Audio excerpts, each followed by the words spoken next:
आप सबों को जय मसीह की।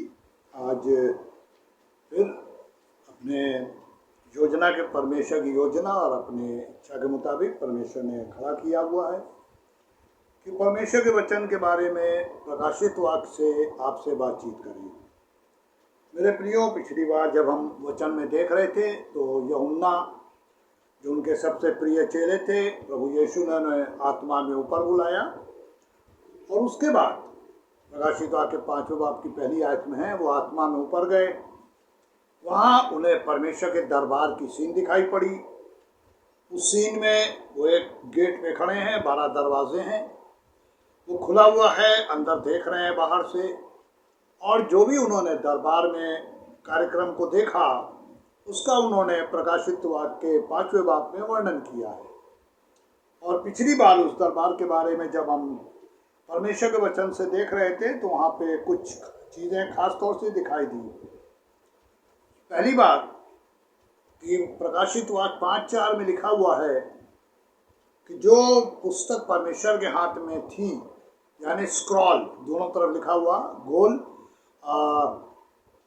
लिखा हुआ दोनों तरफ, और बेलन की तरह दोनों पॉइंट थे उसके, उसको गोल करके और 7 सील से बंद किया गया था।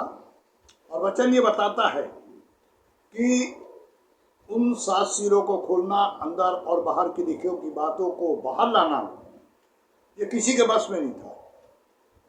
और प्रकाशित वाक्य के 5वें बाब की पहली आयत में लिखा है कि जब उसने इस सीन को देखा और यहूदा के गोत्र में फिर जब कोई नहीं मिला कि कौन इस सीन को तोड़कर भविष्य की बातों को प्रकट करेगा, तो इसकी चौथी आयत में लिखा हुआ यूहन्ना रोने लगे। और वो इस बात के लिए रहे थे कि अब ये सब गुप्त रह जाएगा, कभी लोगों तक ये बात पहुंचेगी नहीं।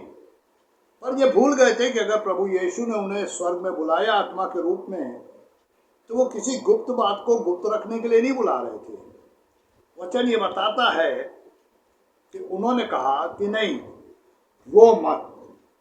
मेरे प्रियो, हमेशा जब हमें भूख होती है परमेश्वर के वचन की, बहुत से लोग हैं जिन्हें मैंने देखा है रोते हैं परमेश्वर के वचन को जानने के लिए, और तब प्रभु की आवाज़ आती है, रो मत।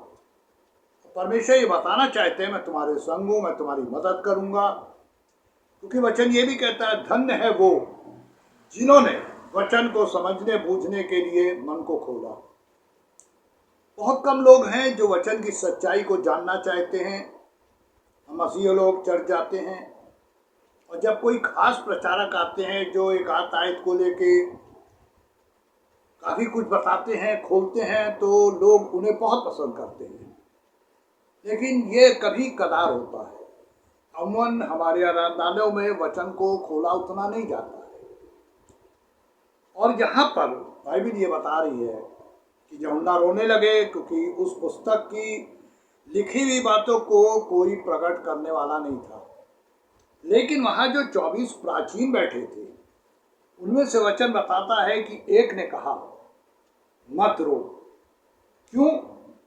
क्योंकि यहूदा के गोत्र में से एक जन निकलेगा जो इसके सील को तोड़ेगा, पुस्तक की बातों को प्रकट करेगा, और वो होगा यहूदा के गोत्र का सींग। और पिछली बार वचन में आपको दिखाया भी था कि जब याकूब बारा अपने बेटों को आशीष दे रहे थे, तो यहूदा को उन्होंने जब आशीष दी तो कहा था कि तू सी है, शेर है।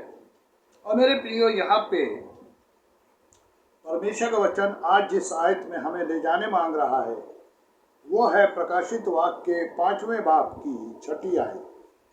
और आज इस प्रकाशित वाक्य के 5-6 में कुछ ऐसी बातें हैं जिन्हें हम आपके साथ शेयर करना चाहते हैं, जो परमेश्वर ने मेरे ऊपर प्रकट की। बहुत से लोग हैं परमेश्वर के विद्वान, जो परमेश्वर के वचन में बहुत विद्वान है, जानते हैं।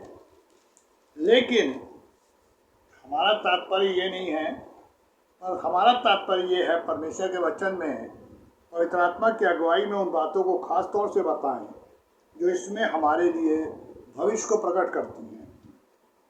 इस पर 5वीं आयत 5:5 प्रकाशित में लिखा है, इस पर उन प्राचीनों में से एक ने मुझसे कहा, मत रो, देख यहूदा के गोत्र का वो सी जो दाऊद का मूल है, इस या पुस्तक को खोलने और उसकी 7 मोहर तोड़ने के लिए जयवंत हुआ है। काय के ऊपर? मृत्यु के ऊपर। और हम सब जानते हैं कि हमारे प्रभु यीशु यहूदा के गोत्र से आए, यहूदी थे, यहूदा के गोत्र के लोग यहूदी कहलाए। और वचन ये भी बताता है उन्हें शेर इसलिए कहा जाता था क्योंकि मरकुस ने उन्हें शेर के रूप में, मत्ती ने उन्हें राजा के रूप में और मरकुस ने उन्हें शेर के रूप में प्रकट किया। मेरे प्रियो, यूहन्ना ने मनुष्य के पुत्र के रूप में प्रकट करते हैं। खैर, बाइबल ये बताती है कि प्राचीनों में से एक ने मुझसे कहा, मत रो। और जब हम आते हैं अब 6ठी आयत में, और आज हम आपको ले चलने मांगते हैं इसकी 6ठी आयत में, तो वह लिखा है, तब मैंने उस सिंहासन और चारे प्राणियों और उन प्राचीनों के बीच में मानो एक वध किया हुआ मेमना खड़ा देखा। यूहन्ना जिस चीज को देख रहे हैं अब वो बता रहे हैं। सिंहासन पे परमेश्वर विराजमान है, उनके सामने नीचे चारों ओर 24 प्राचीन बैठे हैं, सामने 4 प्राणी हैं जिनका कोई नाम नहीं दिया गया क्योंकि उनके अलग अलग मुंह हैं चारों के। और ये सारी सीनों में अब यूहन्ना को, जहाँ वो आत्मा में खड़े हैं गेट पर, एक द्वार खुला हुआ जहाँ से देख रहे हैं, उन्हें वध किया हुआ मेमना दिखाई पड़ा। मेरा ऐसा नहीं कि वहाँ कोई भेड़ का बच्चा था, यीशु मसीह वहाँ बीच में खड़े हुए हैं। अब वध किया हुआ जो वर्ड उनके लिए यूज किया गया है वो जानते क्यों है? उसके पीछे खास कारण है कि हमारे प्रभु के हाथों में वो कीलों का छेद दिखाई पड़ रहा है। प्रभु यीशु के पांव में जो कीलें ठोकी गई थी उनका छेद दिखाई पड़ रहा है। सिर पे जो कांटों का ताज लगाया गया था उसके साथ जो दाग पड़े थे वो भी दिखाई पड़ रहे हैं। वध किया हुआ मेमना, मेमना इसलिए कहा जाता है क्योंकि वचन ये बताता है कि उन्होंने अपने लिए कभी कुछ नहीं कहा, कभी कुछ नहीं कहा। जब भी उन्होंने बोला तो उनका एक ही तात्पर्य था और वो था, वो हमेशा दूसरों के लिए बोलते थे, मैक्सिमम चंगाई के लिए, लोग भूखे हैं उनको रोटी खिलाने के लिए, और वो जीवित वचन के लिए मुंह खोलते थे जिससे मनुष्य स्वर्ग चला जाए।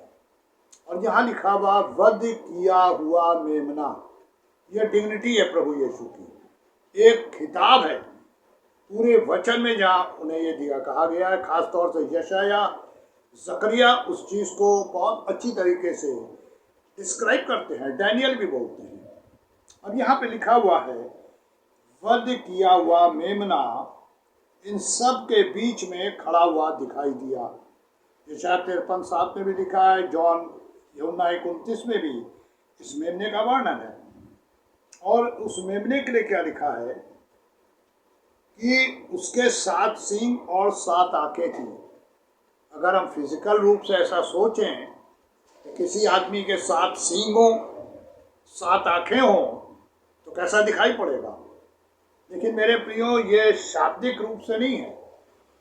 यहाँ पे यूहन्ना जिस चीज़ का वर्णन कर रहे हैं, दूर से उनको जो चीज़ दिखाई पड़ रही है 7 सींग। मेरे प्रियो, यहाँ पे जो 7 सींग का शब्द इस्तेमाल किया गया है वो खास तौर से ये शक्ति के लिए यूज किया जाता था। ये व्यवस्था विवरण की पुस्तक 33 बाब की 17वीं आयत में, और डैनियल नबी की पुस्तक उसके 7वें बाब की 7वीं और 20वीं आयत में बड़े खुले रूप से परमेश्वर का ये वचन बताता है। इन सींगों का वर्णन है। हमारे दिमाग में जब हम सींग के बारे में सोचते हैं तो हमेशा जानवरों के सींग आते हैं, दिमाग में हमारे चलता है। ऐसे सींग नहीं हमारे प्रभु यीशु मसीह के। वचन में यूहन्ना हमको समझाने के लिए जिन शब्दों का इस्तेमाल कर रहे हैं वो है 7 आंखें और 7 सींग। ऐसा नहीं कि प्रभु यीशु हम लोगों से कुछ अलग थे, उनके अलग सब कुछ है, ऐसा कुछ नहीं है। लेकिन वहाँ 7 आंखों का मतलब क्या है? उनकी 7 एबिलिटीज दिखाई पड़ रही हैं, 7 आत्माएं दिख रही हैं यूहन्ना को उनके सामने, जैसे परमेश्वर के सामने खड़ी हुई दिखाई पड़ी 7 आत्माएं। यहाँ पर जो 7 आंखें दिख रही हैं यूहन्ना को दूर से, वो आंखें नहीं है, वो पवित्र आत्मा की सामर्थ्य है जो चारों ओर सब कुछ देख सकती है। नतनेल जिसको हम कहते हैं, जब प्रभु यीशु के पास आए तो प्रभु यीशु ने कहा यह सचमुच इस्राएली है। तो नतनेल ने एक क्वेश्चन पूछा था कि तू मुझे कब से जानता है? प्रभु यीशु ने कहा जब तू दूर खड़ा हुआ था अंजीर के पेड़ के नीचे। कैसी अजीब सी बात है, जहाँ नतनेल खड़े थे, नतनेल शागिर्द खड़े थे, और जहाँ प्रभु यीशु बैठे थे वो गांव के बीच का जगह थी जहाँ प्रभु यीशु थे, और वो गांव के बाहर थे और बीच में घर बने हुए थे। नतनेल के लिए ये बहुत बड़ी बात थी, और तब नतनेल की समझ में आया प्रभु यीशु को वो दिखता है जो फिजिकल आई से नहीं दिखता है। अब यहाँ पे यूहन्ना एक मेमने को देख रहे हैं। मेमना हमारे प्रभु यीशु मसीह हैं। बहुत से वर्णन अब हम बताएंगे तो हम जल्दी से जो चीज़ चाहते हैं आप तक नहीं पहुँचा पाएंगे।